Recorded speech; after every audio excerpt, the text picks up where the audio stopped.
I was had y'all about Rico from StreetScores, and we just swept the Giants. I just can't wait to give y'all all of the crazy stats that came from this game. A lot of historical things that haven't been done ever for the Washington Commanders or in the NFL period, or especially in a long time for the Commanders. Chris Rodriguez had his coming out party today. Bobby Johnson, our offensive lines coach, got revenge today. How about not allowing a sack to the NFL leading sack team, the Giants, and with Brandon Coleman starting his first full game today? I'm gonna give y'all an injury report. Of course, we're gonna go through every single position group and every single player that contributed to this win. I know this necessarily wasn't the win that everybody wanted, but in my head, we won 34. We put up 34 points on those guys. We won 34-22 in my head because we easily could have punched that in for that touchdown. And I know a lot of people wanted that touchdown. I know a lot of people wanted this game to be a blowout, but we're 7-2, man. So please enjoy this win. Again, we're gonna dive into everything, both positive and negative, because this obviously wasn't a perfect game, so we got to talk about the negatives as well. But before we dive into all of that, make sure you stiff arm that like button, stiff arm the subscription button, and stiff arm the bell next to that subscription button so you get notification each and every time I release an informative and opinionated video just like this one. Make sure you stay tuned to all of the content, man. Really appreciate y'all for pulling up and supporting that live stream the way that y'all did. Everybody that pulled up and watched with us, everybody that was in the chat, everybody that was donating, everybody that left a like. Shouts out to everybody that called in for the call-in show right after the game as well. Appreciate all of y'all. And without further ado, y'all know I'm gonna keep y'all updated on everything Commanders, especially if we make any moves for the trade deadline, any rumors, any reports, any moves that actually happen. I will be there to break it all down for y'all. And without further ado, let's go ahead and dive into this video, man. Let's get it. Adam.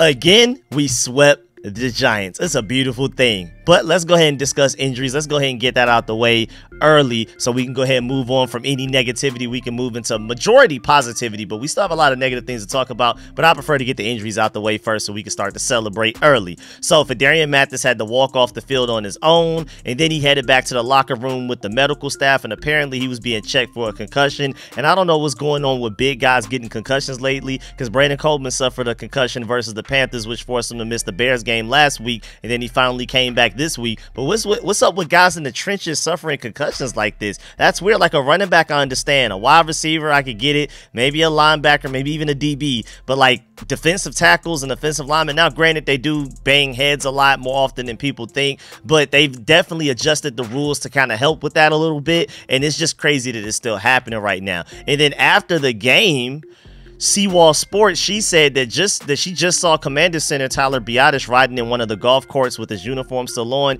He looked good and looked fine, but not sure what that was about. And then she later tweeted, literally just 3 minutes after that update, he's back and just went to the locker room. He should be good to go. That's good to hear. Also, John Kahn pointed this out, and I feel like a lot of people missed this, but this is crazy.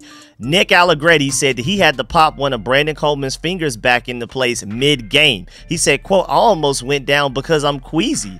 He said, "Just pull it." So I looked away. We got back in. Never had to do that to a teammate. Glad it worked. Didn't enjoy doing that at all, though, unquote. Shouts out to, first of all, Nick Allegretti for being a great teammate. But most importantly, Brandon Coleman played a lot of that game with a broken finger that was literally out of where it was supposed to be. And Nick Allegretti had to push it back in. I don't want to ever hear y'all call anybody ever call a football player soft again, because if my finger's out of place, I'm going home. I don't care. I'm going home, let alone having to finish a game blocking against Brian Burns, Azeez Ojulari, and all of that defensive line that they had going on. That's insane, man. So shouts out to Brandon Coleman, the third-round rookie, for doing that, man. Adam Peters scouted his tail off this offseason, man. To get a franchise quarterback, left tackle, on top of all of the other contributions we're getting from Johnny Newton, Mike Sanverstill, Ben Sinnott, Luke McCaffrey hopefully starts to blow up soon. Javonte Jean-Baptiste started the ball before he ended up on the injured reserve. This draft class is literally legendary. Now moving on, of course we got to talk about Cliff Kingsbury in this offense, man. We got to. And the first drive was 3-and-out, and my initial thought was, man, that doesn't feel good. I'm not used to that. I'm not used to feeling that way. 3-and-out since when? When did that happen? Like, we do that? That's crazy.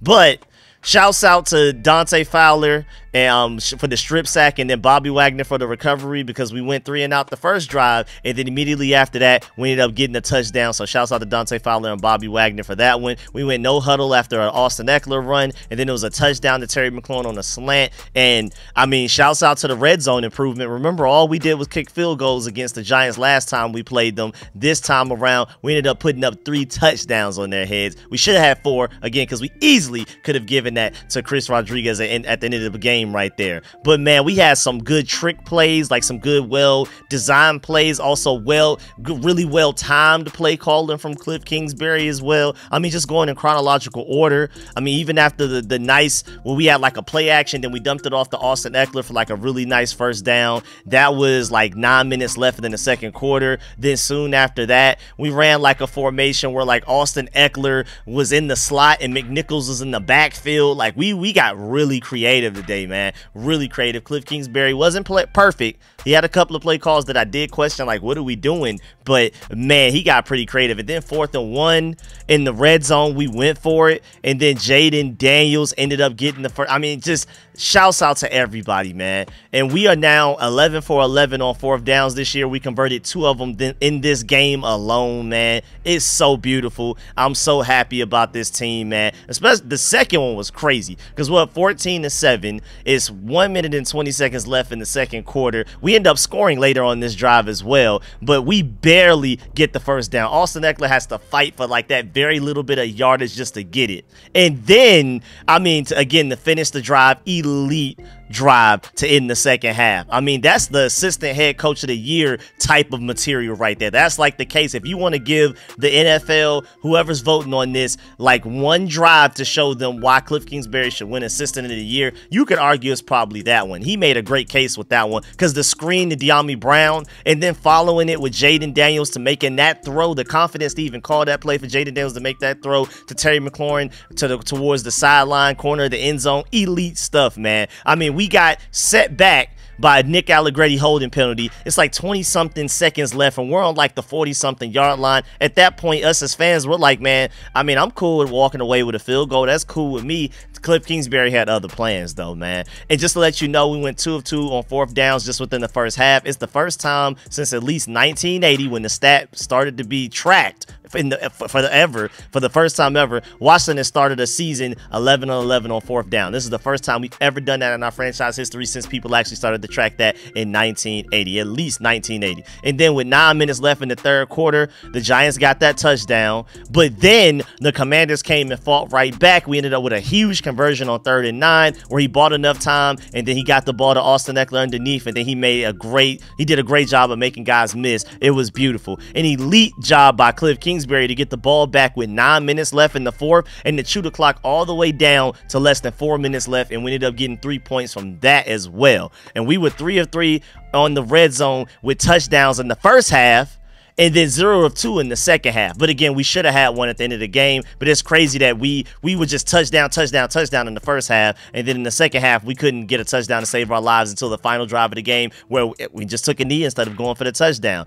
And man, right when the Giants expected run, we're trying to chew the clock out. It's like less than 2 minutes, or right at 2 minutes left in the game, to everybody assuming we're going to run the ball, to even have the guts to do that play call to where Olamide Zaccheaus is running wide open down the field. Thank you, Jaden Daniels, for throwing it to him. Thank you, Olamide, for catching that. But man, the confidence, the mitigated goal for Cliff Kingsbury to even make that call was insane, man. The confidence behind that was insane. We were supposed to be chewing the clock. That's just ridiculous stuff right there, man. I mean, New York did not expect that at all, man. I mean, it was basically a free pass play, and then especially since we had the 2-minute warning right after that, that's what took us to 1:56 left, and then there was a 2-minute warning, so they didn't even have to burn a timeout. But I'm really happy. Shouts out to that play action play right there, man. It was 100% the perfect play for that situation, man. And man, again, I really wanted to score a touchdown right there on that final drive, but I'll take the win.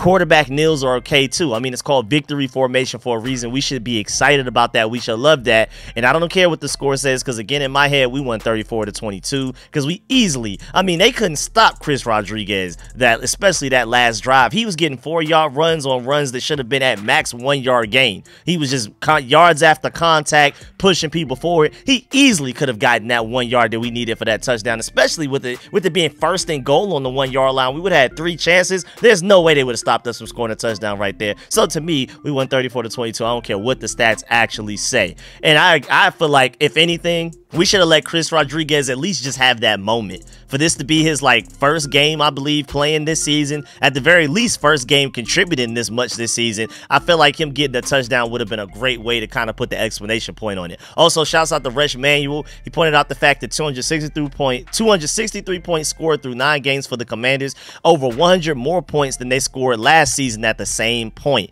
The last time they had over 200 points scored through 9 games was 2016. That is insane. Now moving on to the quarterback, now Jaden Daniels. I mean, what do you need me to say? First of all, that confident throw and play for Cliff Kingsbury to ask Jaden Daniels to even throw that 1-yard slant for the first touchdown to Terry McLaurin. I mean, I don't think we would have even tried that play against the Giants week 2. I mean, this is a different team, but also this is a different quarterback this time around. That's why I was so confident going into this game. Yeah, the Giants have Tyrone Tracy. He's really good. That's something that they have that's different from the previous time we played them. But that last time we played them, we were nowhere near this level of offense, and Jaden Daniels wasn't even to the point where he was looking up while scrambling. He wasn't attempting passes deep down the field. They didn't even have to necessarily cover the entire field until really the second half of that game. So this was a completely different quarterback. And again, that 1-yard slant play to Terry McLaurin for the touchdown after the Deonte Fowler strip sack, which Bobby Wagner recovered. I don't think we even call that play. We don't even chance a play like that against the Giants week 2. So they had to go against a different team, man. And then shouts out to Jaden Daniels. I mean, beating Brian Burns to the edge like he did that one time where he scrambled for a first down was amazing. And then the ridiculous accuracy, I think it was 3 minutes and 47 seconds left. That deep ball throw to Noah Brown was insane, mostly because he had 2 wide open guys underneath. 2 wide open. If you go look at that replay again, just go to the game, look at 3 minutes and 50 seconds left in the game. He had 2 guys wide open, easy first downs. He said, nah, I'm going to take the more difficult throw, which is better covered, but I'm just so accurate I can get away with it. Super dot. The confidence was insane. And again, this is not the same Jaden Daniels from week 2. So the Giants didn't have to worry about stuff like that a few weeks ago. They did in this game. And then, I mean, first of all, again, that 31+ yard bomb dot to Noah Brown was insane. The placement was crazy. Noah Brown was one of, I think, arguably Jaden Daniels' favorite target throughout the game. So that was interesting to notice and see. But that accuracy, on top of the fact that he's that mobile, is just, what do you even focus on stopping? As a defensive coordinator, you stay up at night all week, every night, trying to figure out what do we do, and then by the end of the week, you don't really have a true answer. And also, they were hip drop tackling Jaden Daniels, but they didn't call it. It is what it is. And then again, to end the half, that throw to Terry McLaurin for the second touchdown for Terry McLaurin of the day, that was insane, man. I mean, the perfect accuracy, time, and all of that, as a rookie, is what's really scary, because he's only gonna get better. You got to remember, he's playing at an elite level right now, but he's only going to get better. He's still making some mistakes. I still feel like he's not looking at Luke McCaffrey enough. Wait till he gets even better. It is scary. So y'all, just in case if anybody still somehow was doubting it, we have a franchise quarterback here in Washington. Also, Jaden Daniels seems like the MVP of the NFL right now. I mean, I know it's his rookie year. Forget that. I mean, and we already know he's got rookie of the year. That's on lock. Forget that too. But this guy's playing like an MVP, man. And I noticed that he was going for touchdown passes today, trying to up his stats for that MVP case. Because right now, if we're just looking at film, if we're looking at impact, you can easily make the argument that Jaden Daniels is in fact the MVP of the NFL season. But if you're looking at stats, if you start to put guys next to each other and you're looking at passing yards and passing touchdowns, he's not necessarily up there with a lot of the other top guys. But he tried to work on that today. He ended up with 2 passing touchdowns in the first half. I thought he was about to end up with like a 4 or 5 touchdown day, but that didn't end up happening because, again, Austin Eckler had to run for a touchdown himself. himself, but it is what it is. But Jaden Daniels, I mean, you even had Greg Rosenthal, not a Commanders fan at all, completely neutral national expert and analyst for the national media, and he tweeted out, Jaden Daniels is unquestionably one of the best players in the NFL as a rookie. Also, shouts out to Serge the Shooter because he brought up the fact that Jaden Daniels is about to be top 25 on the top 100. Bruh is the darling of the NFL, and isn't going to change if he continues like this. I completely agree. It's beautiful to hear. Then we went into halftime up 21-7, and I like the fact that we made sure that Deonte Banks had 2 touchdowns on his head before we even got to halftime. That was beautiful. And again, it was a perfect first half, at least for the offense, because we went from not being able to score any touchdowns against them in week 2 to we're only scoring touchdowns against them in week 9. Now, granted, we didn't finish the game that way in the second half, but the first half was beautiful. And just to let you know, at halftime, Jaden Daniels was 9 of 11 with 1 pass interference that wasn't called. So honestly, he should have been 10 for 11, but it is what it is, or at least 9 for 10, whichever way you want to look at it. But for 113 yards passing and 2 touchdowns, while Daniel Jones at halftime had 0 passing yards and somehow a passing touchdown. That stat line was insane when I first saw it. And that's just the beauty of the halftime lead that we took too, because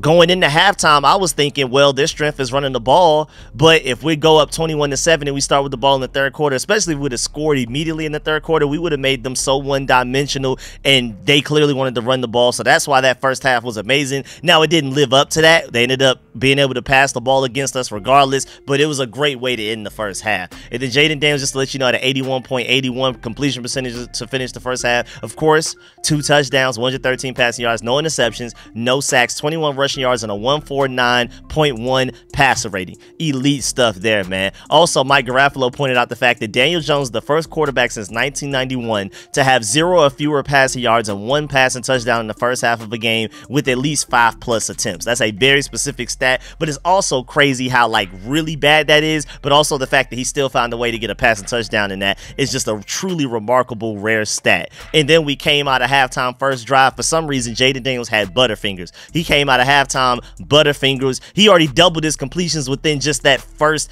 drive in the third quarter, dog. He went from 2 incompletions all the first half to 2 incompletions, 2 more incompletions just within the first drive of the third quarter. I was like, what was that? Did he eat some popcorn or some fried chicken in the locker room during halftime or something like that? But then the very next drive after the offense got the ball back, great plays made over and over again to lead to 3 points and a field goal for Austin Cyborg from Jaden Daniels, man. Especially when that free Russian DB came through right at Jaden Daniels, unblocked from his blind. He didn't even necessarily see him at first. Like, it wasn't his blind side, but you could tell that Jaden Daniels was not expecting it. And then the way he just shifted to the side, just a quick little agile juke real quick, and then he went off to scramble for like 15 yards to keep that drive alive. And then we ended up scoring 3 points on that drive. Was insane, man. Shouts out to Grant Paulson for pointing this out. He said, awesome job by Jaden Daniels to find an uncovered Austin Eckler and throw an accurate fall away ball to Springham on third down, gets the good guys near field goal range, and also allowed them to chew the clock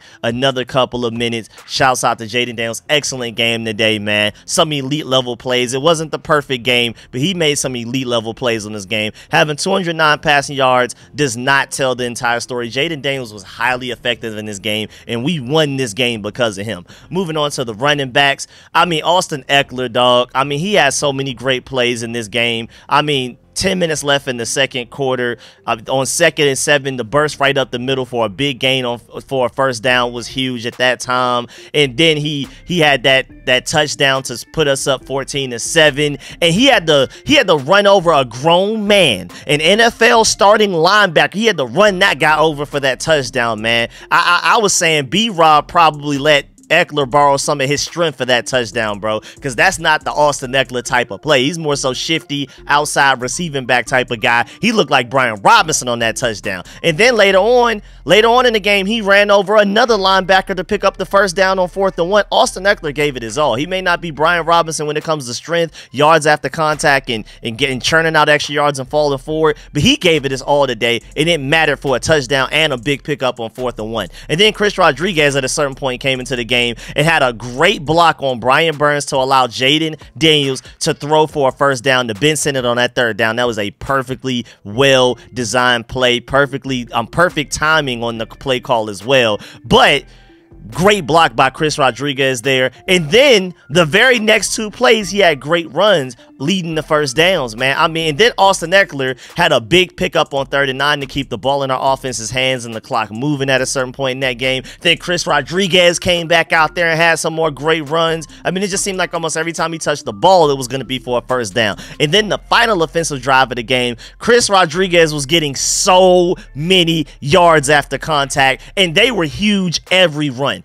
We needed every single one of those runs, and that Giants defense just looked like they got to the point where they were just sick and tired of having to deal with him. They were tired of having to tackle him. I mean, honestly, Chris Rodriguez probably should have played sooner, especially if B-Rob is hurt. Chris Rodriguez should get the ball a lot. We shouldn't just automatically force Austin Ekeler and Jeremy McNichols as receiving backs into the Brian Robinson, Chris Rodriguez role. Just use Chris Rodriguez for it. As long as he's not fumbling, he's a great running back. I think people forget that, like, Brian Robinson, love him, and I still feel like he's the better overall running back. I feel like he's very underrated, but Brian Robinson was playing for Alabama in college and typically had the better O-line in front of him versus the defense and the defensive line that he was going against the majority of his time in college, if not every game, unless when they played Georgia and our dominant, legendary, historical defense that we had a couple of times. But Chris Rodriguez was on the other hand, name one Kentucky offensive lineman from the time that he played for Kentucky. Like, that guy had to get it out the mud. Typically, any game that Chris Rodriguez went into a game with Will Levis, especially as his quarterback, so they're stacking 8 in the box because nobody was really worried about Will Levis, Kentucky quarterback-wise. And then you're even seeing it at the NFL level-wise why that was happening. But name me one time that Chris Rodriguez his offensive line was better than the defensive line that he was going against, unless they were playing like the Vanderbilt back then. Not the Vanderbilt now, but the Vanderbilt back then, or maybe some other random opponents. But usually Chris Rodriguez offensive line was worse than the defensive line that he was going against. So this guy's used to having to get it out the mud. You're seeing that because now that he's on the Commanders and this offensive line is moving defensive lines out of the way, it's so easy for Chris Rodriguez to pick up a lot of yards, man. So I know he's happy to be playing for this offensive line right now, man. And it's just crazy. He went from forgotten man on the practice squad. I honestly forgot he was even on the roster until Brian Robinson started getting hurt, to now he looked like Jerome Bettis in the game. Shouts out to Greg Paulson for that one.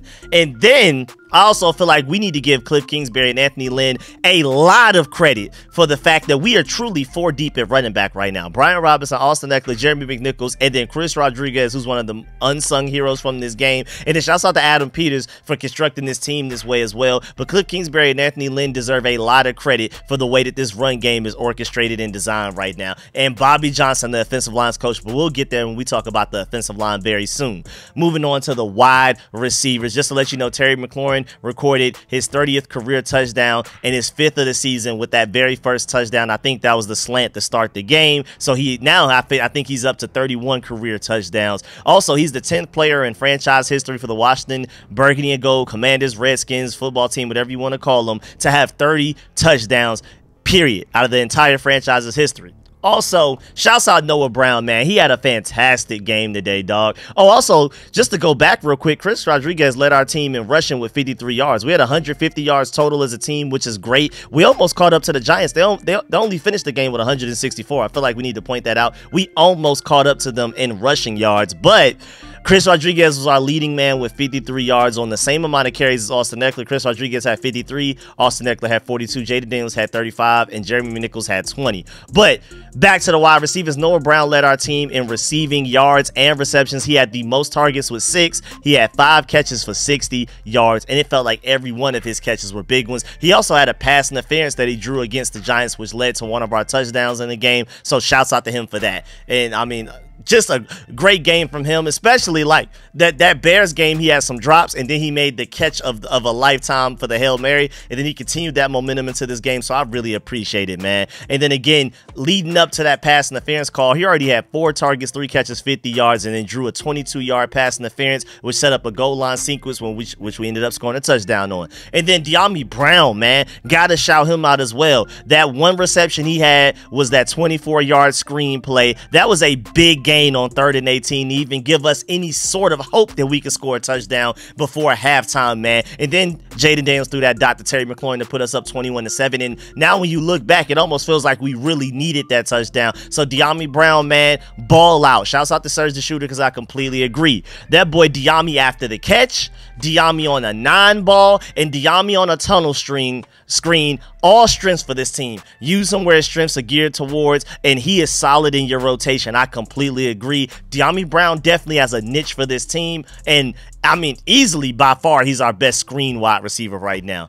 Also, man, the touchdown to Terry McLaurin right there before the halftime was absolutely insane. Shouts out to him. But also, I don't think y'all noticed that Terry McLaurin was talking trash to Deonte Banks after the second touchdown catch. I know Deonte Banks was sick to his stomach. I know he was sick. Remember last year, Deonte Banks was asking, did Terry McLaurin even play today after that game? You know Terry McLaurin's not a big trash talker, so anytime that anybody's talking trash to Terry McLaurin or Terry McLaurin's talking trash to them, I literally assume that the other guy started it, because Terry McLaurin is not a real trash talker like that. It takes somebody else to start it for Terry McLaurin to finish it. And so I don't know why, but out of nowhere, Deonte Banks took his hate out from the Commanders not taking him, taking Emmanuel Forbes instead of him, because remember, he is from Maryland, so he clearly wanted to play for his hometown team, the Commanders. He took his anger that came from Ron Rivera and Martin Mayhew, and threw it on to Terry McLaurin last year, and he went on live after they beat us and was talking about how he locked up Terry McLaurin and was screaming, did he even play today? Well, I know for a fact you knew he played today. I know for a fact you knew he played today. 2 catches for 2 touchdowns on your head. Stop playing with me, Deonte Banks. Next. And then also, it's a new day in DC, man. Shouts out to George Carmi for pointing this out. McLaurin scores his 2nd touchdown of the game and immediately starts talking trash to Deonte Banks, man. It was so beautiful. Also, you even had Jay Gruden tweet, safe to say Scary Terry is a true #1 receiver now, right? And first of all, good point. But secondly, remember Jay Gruden is the one that drafted Terry, so he just wanted to make sure he got his credit right there. I ain't mad at it. Also, Terry McLaurin has 6 receiving touchdowns so far this season. That is the most in a single season since his rookie season of 2019. That is crazy. Also, again, Olamide Zaccheaus, thank you for making that catch on that ridiculous play call. You could argue that was probably one of Cliff Kingsbury's best play calls all season. Thank you for catching that, because Olamide Zaccheaus had the case of the drops. I think it was against the Browns, and I'm glad that he made sure he at least caught that one. Thank you very much for that one. Olamide Zaccheaus had 2 catches for 48 yards. He was actually our 2nd leading receiver. Austin Eckler was 3rd with 3 catches with 41 yards. And then, I mean, again, I just really want to point out the fact that Terry McLaurin only had 2 catches in this game for 19 yards, but how about both of them went for touchdowns? Stop playing with us. Also, Terry McLaurin said after the win, he spoke to Mike Garafolo. He said, quote, I just thank God that I'm in this position to be able to have the patience and endurance to see the other side of everything. It's nothing short of a blessing. I don't take these days for granted. Thank you, Terry McLaurin. We do not take you for granted either. And I know, as happy as we are as a fan base to have Jaden Daniels as our quarterback, I know Terry McLaurin is even happier. Tight end wise, hey man, shouts out to, I think that was Ben Sinnott who caught that first down after Chris Rodriguez had that good block. It was 3rd down, and then we threw it to the tight end. So Ben Sinnott doesn't have a lot of catches, but it seems like every time he catches the ball, it's either a touchdown or a first down. So shouts out to him. And then outside of that, I mean, we didn't really, like, Zach Ertz had 1 catch for 5 yards, but outside of that, our tight ends had the biggest impact in this game from how well they blocked, especially in the run game, and also helping out in the passing game occasionally. Now, that's one of those things I got to look at the all-22 to make sure I give credit where credit is due, but that's just not something you're necessarily going to notice a lot live during the game. So maybe later on, if I do like a complete all-22 version of a rewatch of this game, then maybe I could give you more expertise analysis on what the tight ends did in this game, because again, we only had 2 catches from the entire tight end group. Ben Sinnott on a 12-yard catch on 3rd down, Zach Ertz on a 5-yard catch, and that's it. Outside of that, just great blocking from those guys every time I notice them, but of course I can't pay attention to them every single play. Now, offensive lines wise, I mean, I'm not going to get too specific. I mean, just straight up, first of all, they were moving people in the run game, especially when it came to that second half. It was insane. Samuel Cosme and Brandon Coleman were literally just escorting people away from the play, man. Those guys were dominant in the run blocking today. I was so proud of those guys. So proud, man. They stepped up big time there. And then speaking of Brandon Coleman, this was just, we got to clap it up for him, because this is his first full-time starting game in his NFL career. He's a rookie. Remember, all season so far, either he's missed games like he missed like the past game and a half, like after he got the concussion against the Panthers, then he had to miss the entire Bears game. So welcome back after missing 2 weeks of football. First of all, that's already impressive enough to, especially to get ready to have to block against Brian Burns, Azeez Ojulari, and that Giants defensive line that led the NFL in sacks coming into that game. But also, remember, even games where he technically started, he split snaps almost evenly with Cornelius Lucas. Well, now that Cornelius Lucas got hurt in that Bears game and we ended up having to start Trent Scott, I guess they figured, well, I was wondering coming into this game, like, are we going to do the split snaps with Brandon Coleman, but it's going to be Trent Scott instead of Cornelius Lucas? Or is this going to be the first game that we just trust Brandon Coleman and go out there for an entire game and block his tail off? They went with the second option. I guess they figured Trent Scott is not worth throwing out there for any snap unless it's just dire need to just throw a tackle out there. So they trusted Brandon Coleman in his first full-time game starting, and he didn't allow a single sack. And he did it, like I mentioned earlier, with a broken finger for a lot of the game. And speaking of no sacks allowed, how about this entire offensive line didn't allow a sack to the Giants, who led the NFL in sacks coming into this week, man. And I also feel like Jaden Daniels deserves some credit for that, because he definitely dodged a few sacks with his great pocket presence and his elite mobility. But still, that's very impressive from this offensive line, man. And shouts out to Chris Russell, because he pointed out the fact that the Commanders obviously held down nose tackle Dexter Lawrence, who came in with 9 sacks to this game.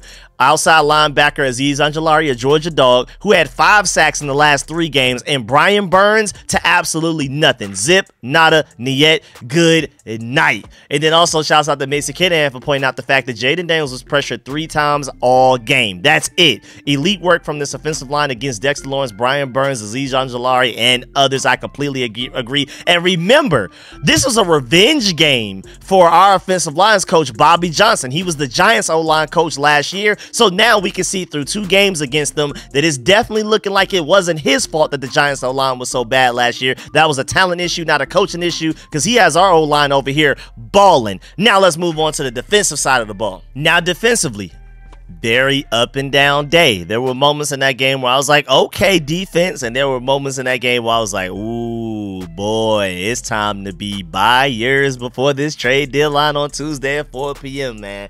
But the first Giants drive went for a 3-and-out, and they tried to run in between the tackles for 4 of their first 5 plays. And then they had Daniel Jones run for a big read after big hold on a zone read, big gain. And it just looked like, oh, here we go. Daniel Jones against the Commanders. He's going to run against us and run well. And you can just tell the Giants didn't want to throw the ball at all. I don't know if people noticed, but their first 2 passing attempts were a short pass that we stopped them on 3rd down to force them to punt on their first offensive possession to go 3-and-out, and then the very next passing play that they even attempted was the Deonte Fowler strip sack recovered by Bobby Wagner, which led to our first touchdown of the game. Those guys did not want to throw that ball, especially in the second half. So what did they do? They just kept running it against us. And it was at the end of the first quarter, the Giants had 115 rushing yards, -5 passing yards. That is insane. Shouts out to Linnell for pointing this out. He said run blitzes have not provided an answer to stop the Giants' run game to this point.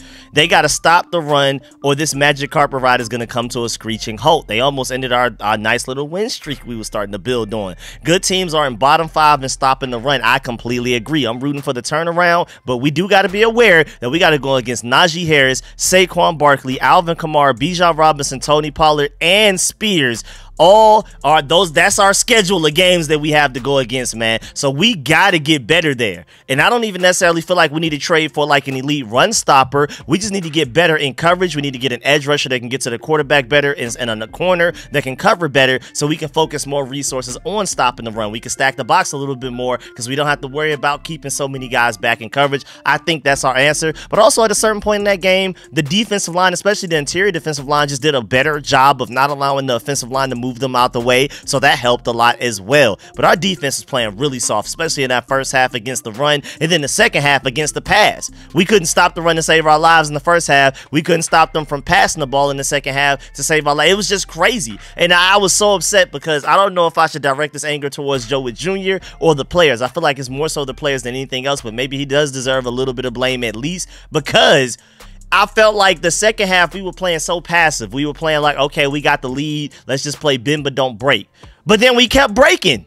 Especially that last touchdown to Theo Johnson was insane. How are we just, I mean, they're trying to basically run hurry up offense. We know they're passing the ball. How does he end up wide open for like a 30-something yard touchdown? Like, how do we allow that? I was so mad. But Daniel Jones had a season high in rushing yards, and it was only 1 minute into the second quarter. I mean, Daniel Jones versus the Commanders and running the ball is always insane. Also, for the first time in 672 days, Daniel Jones threw a touchdown pass at MetLife Stadium in his own home stadium. We're the defense that allowed that. They need to be ashamed of that as well. I'm assuming Joe Wood Jr. will be very upset after this performance. He was upset even after the Hail Mary play because he was mad that our defense even put our offense in that situation. So I know he's absolutely livid and just running red right now based off of the game that we just had. I mean, golly. I mean, there was one drive where they had 12 runs on 14 plays and they converted 4 third downs, all with like 3rd and 1 or 2, like very short, and ended up scoring points on that drive. They were killing us time of possession, and I saw the strategy.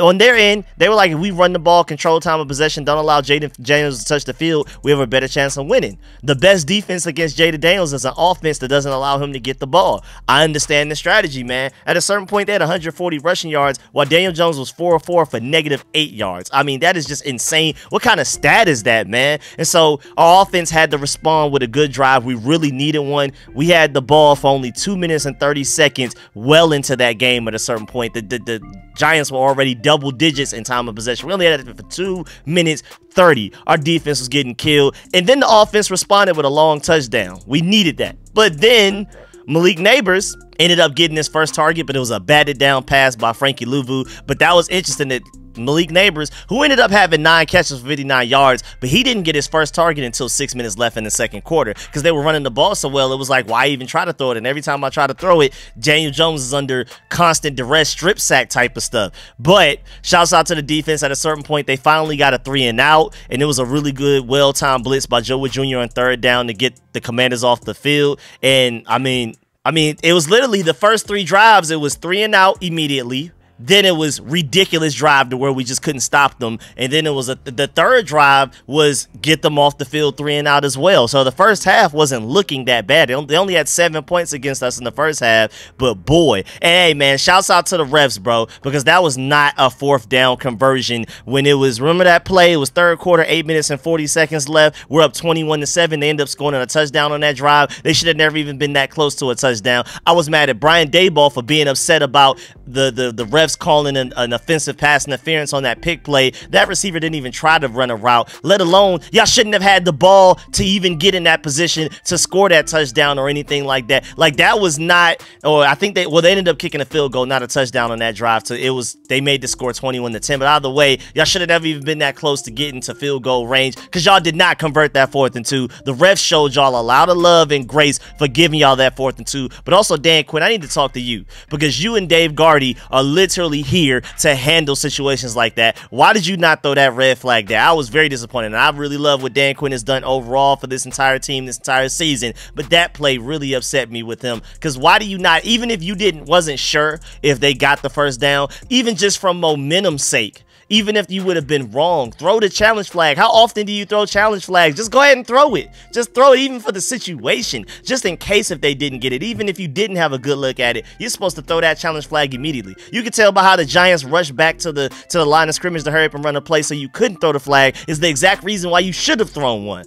I just absolutely hate it, man. But the refs at least showed us a little bit of love back by calling that offensive pass interference, which caused them to kick a field goal. But again, the receiver didn't even run a route, so I don't even think that was necessarily like ball don't lie or a makeup call by the refs, because honestly that was a good call by the refs on that offensive pass interference. That was not a good call to give them the first down when he definitely did not have it before that pass interference even happened. But shouts out to the defense because I mean overall not a good game, but this was the 3rd straight week the Commanders defense held their opposing quarterback to under 100 yards in the first 3 quarters. That's a pretty crazy stat, but you wouldn't believe that they struggled as much as they did after that, man. And then for our defense, 2 defenders, Mike Sanverstill and was that Cleveland Farrell, somebody else, the way that they got ran over, No, that was Deonte Fowler. It was Sanford still, and Deonte Fowler got ran over by Daniel Jones at the goal line for a touchdown.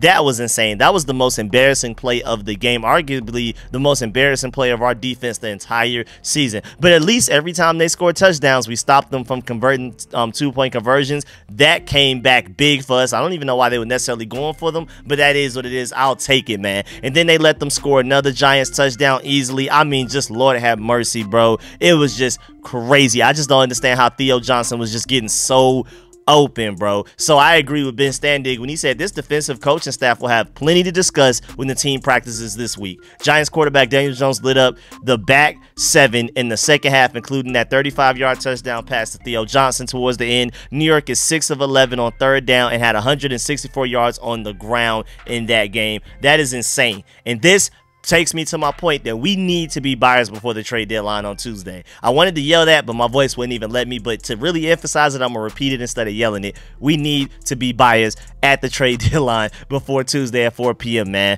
There's just no way. Like, we can't even stop the Giants. How do you expect us to stop the Lions or the Eagles? Like, this defense is not playoff ready right now. Go get me Marshawn Lattimore. I did a whole video last night breaking down why that trade makes too much sense for everybody involved, all three parties involved. Let's go make it happen. Defensive line-wise, man, Deonte Fowler, I mean, off rip, only 8 minutes to go in the 7 minutes into the game, but 8 minutes left in the first quarter. Strip sack of Daniel Jones, beat the left tackle so easily. Fadarian Mathis should have had well, if it would have been considered an interception, he could have had a pick six on that play if he would have just caught it coming to his chest. You're supposed to be an elite athlete. You got recruited by Nick Saban. How do you not make that catch? I know you're an interior defensive lineman, defensive tackle, but golly, man, you got to make that catch. But either way, good game for Fadarian Mathis overall. I'm not going to get on him too much, but Dorrance Armstrong roughing the passer penalty at some point in that game really killed us, gave them 15 more yards, and that really sucked. And it was crazy, too, because that 15 yards they gained from that penalty was more than Daniel Jones had passing yards net-wise in the game up to that point. So he basically nearly doubled their passing offense just with that one penalty. Then Deonte Fowler ended up with his second sack of the day, so he had 2 sacks and a forced fumble. Excellent day from Dorrance Armstrong. But today's defensive MVP is Jeremy Chin. We're going to get there later on when we get to the safety part of this video, but defensive line wise, I think Deonte Fowler deserves the most credit. Deonte Fowler had 2 sacks today, and this is 10th time in his career that he's had a multi-sack game. Shouts out to him. Linebacker wise, Bobby Wagner and Frankie Louvu did their things. Of course, Bobby Wagner and Frankie Louvu are always going to be impactful against the run game. Also, shouts out to Greg Paulson for pointing this out with the fumble recovery that Bobby Wagner had. He said, you know why you signed Bobby Wagner to run your locker room? Because in a sport where a lot of guys stop playing after the ball lands on the ground, he sprints over and picks it up and returns it just in case it may be fumbled. And then we ended up getting the ball at like the Giants 30-something yard line because he made sure he completed the play. Like, one of those Giants players almost recovered the fumble, but Bobby Wagner really hustled to get it. A lot of people thought it was just an incomplete pass, like Fadarian Mathis dropped an interception, and shouts out to Bobby Wagner for just in case going to recover the fumble, and that ended up being a game-changing play right there, man. And then Frankie Louvu overall had a good game, but then he did have that encroachment penalty that took them from 3rd and 6 to 3rd and 1, and then they ended up doing like another QB sneak and getting the first down, so that sucked. But shouts out to Frankie Louvu for batting down the first target to Malik Neighbors. Malik Neighbors definitely looked like he was wide open on that play, so thank you, Frankie Louvu, for that awareness right there. And then also, again, Bobby Wagner and Frankie Louvu were kind of everywhere on the field. They got some pressures on Daniel Jones. They didn't have as much of like an impactful, star-studded game where like they were really explosive and made some elite level plays that flashed on the screen. But I'm pretty sure when I look at the all 22 later on this week or maybe tomorrow that we're gonna see that they ended up playing better than I even expected. Now, also shouts out to Dan Diamond for pointing this out. He said the Wagner to Cheeseman jersey swap is tied for the 8th biggest incoming jersey achievement gap in NFL history. That's a great point. They both shared the same number. Cheeseman was number 54 last year. Wagner gets it now. It is tied for the 8th biggest incoming jersey achievement gap in NFL history. Shouts out to that, man. Shouts out to going from Cheeseman to Bobby Wagner. Thank you for that jersey. That number 54 was not being done justice last year by Cameron Cheeseman. Then cornerback wise, Mike Sanford still overall had a pretty good game. I'm not gonna lie. Other than getting ran over and then having that pass interference on that what could have been a Quan Martin interception, even though honestly, Quan Martin wouldn't have had an interception if Mike Sanford still didn't do the pass interference in the first place they got called. But either way, outside of those two majorly bad plays, I felt like Sanford still was pretty solid today. I felt like he had pretty good coverage. He stepped up in the run game and made some plays as well. So I like him. He got ran over for a touchdown. He had that pass interference. Other than that, pretty solid. And St. Juice, man, I feel like the best way to describe him is that he shouldn't be cut like a lot of people are saying, but he also should not be your cornerback number 1. He needs to be your cornerback 3. I need Mike Sanford still to develop better and become our cornerback 2, and we need to make a trade for like a Marshawn Lattimore or a J.C. Horn. That way, if Benjamin St. Juice is your cornerback 3, you're good, but if he's your cornerback 1, you're in trouble. I also agree with Mark Bullock right here. He brings up a great point. St. Juice is so frustrating because he constantly takes an extra step or two to get out of his breaks on those comebacks and those curls, those double moves from receivers. His length enables him to nearly recover every time, but it's usually not enough. And that happened to him multiple times in this game where you can say, well, he's right there. That's almost good coverage, but there's a reason that like his length is bailing him out, but his feet is not good enough for him to stick with these guys, dog. He should not be on islands with these guys. Not good at all, bro. But again, Mike Sanford still, just to go back to him real quick, I mean, even if he got ran over by Daniel Jones, you probably would have prevented a touchdown if you would have just wrapped him up. Why did you try to tackle him with your shoulder? I don't know where that came from. And then safety-wise, Jeremy Chin was the star of the show. I mean, in the first quarter, I think it was the first drive, great play on third down, read the play perfectly to stop them. They tried to do like an underneath throw. He stopped them and held them, forced them to go 3 and out. Then he had an elite play against the screen for a loss of 6 later on in the game. And then I honestly, with a lot of the run stuff that was just wide open, I think Percy Butler deserves a lot of the blame for that. But I'm going to have to look at the all 22 to really find out and really get down to it who deserves the most blame. But I know I saw Quan Martin like kind of missed on a few times, like some play actions or fake plays, some trick plays and things like that. Percy Butler was the one biting on those. But great coverage later on in the game. 3rd and 8, Jeremy Chin to force a 3 and out on the drive after they ran down our throats for a touchdown from Daniel Jones. I mean, this was arguably the best game of the season from Jeremy Chin. Remember, he's on a 1-year prove-it deal. This is that type of game where he's going to pull up and be like, go watch that. This is why you need to re-sign me long-term for this defense. And it was at a certain point in this game especially, it felt like Jeremy Chin was the best player on the field, especially at least for our defense. And then in the 4th quarter, later on, he made another elite stop in the backfield on Malik Neighbors. He tried to do an end around when the Giants had momentum on offense. They were moving and moving and moving, converting first down after first down, gaining yards after yards. And then it looked like if Jeremy Chin didn't come up to make that play on that end around, who knows how many yards Malik Neighbors would have gotten, dog. I mean, he was playing like he was possessed. I mean, he ended up finishing that game. How many? I think he led our team in tackles. Yep.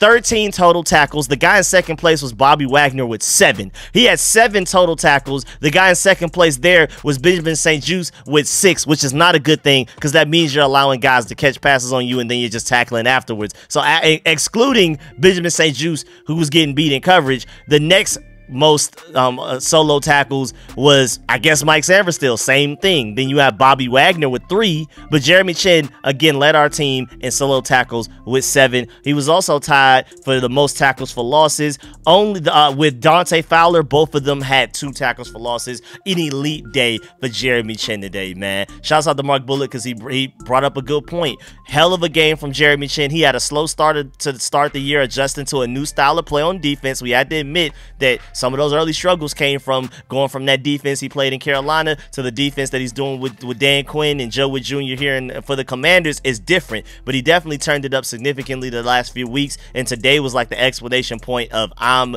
here. Special teams wise, I mean, Austin Cyborg, Mr. Automatic, dog. Now, granted, he didn't necessarily have to kick any ridiculously long field goals today, but he went 2 of 2 for field goals and 3 of 3 on extra points. He was 9 points alone for this Commanders offense, and I appreciate every single one of them because if you take away those 9 points, we don't win this game. But again, I think we won 34-22, but still, we needed every one of those kicks from Austin Cyborg. I really appreciate you. One of the best free agency signings and steals of the entire offseason. Remember, the Jets had him. When we had that joint practice with the Jets, we had Riley Patterson. They had Austin Cyborg. Again, I call him Cyborg instead of Cybert because you got to have a little bit of robot or AI in him to be that automatic. He's even made some 50-something yarders, so I don't want people to discredit him and just act like he only makes short field goals. But again, to remind y'all, in that Jets joint practice, they were the ones with Austin Cyborg Cyborg. We were the ones with Riley Patterson. Now fast forward to today, they ended up signing Riley Patterson because I think their real kicker got hurt. I think it's Greg Zerline. Yeah, Greg Zerline got hurt. Now they ended up having to sign Riley Patterson, who we had, and we have Austin Cyborg, who they originally had, and he's one of the most accurate and consistent kickers in the entire NFL. Now, before we get up out of here, I also have some other people's reviews and opinions that I want to give before we get up out of here, and I also want to give y'all some random updates and stats before we get up out of here as well. So starting with other people's reviews, shouts out to Breaking the Blog because I completely agree. He said we should have won by more, but first of all, that's not even a consideration. Nice job, way to take care of business on the road. I completely agree. Should have won by more is cool and all, but at the end of the day, we got the win, and that's what matters the most. That's honestly all that really matters, to be completely honest with you. Shouts out to @Commanders Realm. He said my team is 7-2. My quarterback is in MVP talks. My wide receiver 1 is playing like an all-pro. 3 things I never thought I'd be ever be able to say. And then also he said his final thoughts on the win versus the New York Giants. He said Jaden Daniels continues his MVP run, make another mistake-free playmaking game by the Rook. He also said McLaurin is playing out of his mind, even only with 2 catches. Both of them were touchdowns on Deonte Banks. Ha ha. Also, defense was a bit of a problem. Too many long bleeding drives, especially towards the end. Giants endlessly rushing was starting to wear them down. Nonetheless, they made stops when it mattered. I can admit that. Also, seems like someone new stepped up on defense, and it seems like it happens every week. And today it was Jeremy Chin. He was everywhere. Fowler is an honorable mention. I completely agree. Then he also said Chris Rodriguez, Austin Eckler, and Jeremy McNichols supplemented well for B-Rob's absence. Also, O-line did much better against the Giants rush than they did in week 2. I completely agree. Also, Noah Brown is really coming along as the wide receiver 2. Jaden trusts him as much as anybody. I completely agree there. And then also 7-2 for the first time since 1996. Big test next week against the Steelers. I completely agree. Also, JP Finley tweeted, how often does Washington come up to Jersey for a no question victory? Things are finally changing, because remember the last few times we did beat them, especially during the Rivera era, it was always a bunch of questionable stuff, overtime, bad calls, all kinds of things. Also, Grant Paulson said the Peters Quinn operation is rolling in year 1. Won 7 of their first 8 games. Their rookie quarterback is playing lights out. A maligned defense is much improved. Well, no, actually, we won 7 of our I guess 7 of our last 8 games, but 7 of our 9 games overall. That's a good point, though. Again, I appreciate the fact that he's pointing out the fact that it's 7 of the last 8, because remember, the Tampa Bay Buccaneers called us lacking. I feel like if we played the Tampa Bay Buccaneers right now, we would definitely beat them. They called us lacking while we were still very fresh and new, very raw, offensively, defensively, every way possible. Also, it was in Tampa Bay, and it was extremely hot, and guys like Bobby Wagner were clearly gassed in that game. They were not ready. But continuing with Grant Paulson, he also said rookie quarterback is playing lights out. Malign defense is much improved. Elite offense, excellent special teams. Thank you for pointing out the special teams. The special teams also is excellent. I forgot to point out the fact that special teams coverage was elite today. A lot of great open field tackles. Sometimes it was like 3 guys making a tackle. They balled out today. So shouts out to special teams. They deserve a lot of credit. And he also pointed out the fact the free agency class was crushed and the draft class is legit. I completely agree. Now we also have some random updates before we get up out of here. First of all, thank you, Sam48, for pointing out the fact that the Washington Commanders swept the season series of the New York Giants for the first time since 2021. Good professional win, not always easy, but they got it done. Chris Rodriguez did a nice job filling in for B-Rob. Defense needs to improve versus the run. I completely agree. Improve every way. Also, shouts out to NFL Network for pointing this out. First, Jaden Daniels was the first rookie quarterback in the Super Bowl era to start and win 2 games versus the Giants. The Giants just find a way to always at least sneak away 1 win versus a rookie quarterback. Also, I want to remind you, shouts out to Jay Daniels MVP for pointing this out, that it wasn't just Deonte Banks talking trash. Kayvon Thibodeau just said just less than 2 months ago, quote, I would say Washington in particular, they're not really a rival. They're basically saying that, like, we're not good enough to be considered a rival, and now we just swept them. Fast forward to week 9, and we just swept them, boys. Also, Al Galdi said Washington is 7-2 in the regular season for the first time since 1996. The Commanders could lose 4 of their final 8 games and still have the franchise's first 11-win regular season since 1991. And I don't think we're going to go 4-4 for the remainder of the season. I think we're going to do better than that, and that is an amazing thought. Also, shouts out to Albert Breer. He pointed out the fact that the last time when Washington was 7-2, Norv Turner was the coach, Gus Farrow was the quarterback, and the team was still playing at RFK Stadium, which means Dan Snyder and a quarter century owning this team never got there. I love the Dan Snyder hate. Always going to bring it up when I can. Also, shouts out to Nick Akers for pointing out the fact that the Washington Commanders have as many punts against the Giants defense with 2 all season as they do wins against the Giants all season as well. And that's what happens. If you only punt twice, you're destined to beat a team twice in a season. I love it. Oh, Lord, it looks like A.J. Brown is out for the rest of the game against the Jaguars. Ooh-wee, that doesn't bode well for them in 2 weeks. We'll see how that goes, though. Also, according to Elias Sports, Washington's 3 turnovers are the fewest by a team in the first 9 weeks of a season, 9 games of a season since 1933, the first year that turnovers were tracked. So technically, for the first time in NFL history, the Commanders have the least turnovers through 9 games to start a season in NFL history. Cliff Kingsbury, Jaden Daniels, and all of these guys deserve a lot of credit for that. Ooh, and Arizona's beating Chicago 29-9 right now. Ooh, I'm loving it. Yes, Bear fans, cry and weep. All of that trash y'all been talking to us for the past couple of weeks, even after we beat y'all. Now you can't even beat the Cardinals, who we beat easily. I don't want to hear nothing from y'all. And then also, through 9 games last season, the Commanders had 14 turnovers. So just to remind you, 3 turnovers through 9 games, NFL record. We just to let you know, up to this point last year, we had 14 instead of 3. That's insane. Also, shouts out to the Panthers, because now the Saints fall to 2-7. They should be selling. It is time for them to send us Marshawn Lattimore. I think the Panthers deserve a salute for that. I don't know what's going on, Brody. I'm almost done with my video. I appreciate the adorable face and the inspiration to keep going. I guess you're in attention mode right now. We're almost done. Also, I know the win was a little ugly, but we are now 7-2, y'all. Please make sure y'all remember that. It is time to celebrate. Like, how spoiled are we to be upset about being 7-2 ever? Like, how are we not just rejoicing and celebrating out in the streets and having cookouts and everything? We're leading the NFC East by at least a win, and the Eagles are playing around right now. And if the Packers beat the Lions, which doesn't look very likely, we will be the #1 seed in the NFC. But at worst case scenario, we are the #2 seed in the NFC leaving this weekend. That is amazing. Also, just to let you know, the Commanders already beat their win total of 6.5 wins by the odd makers. So if you were somebody that went ahead and bet on that,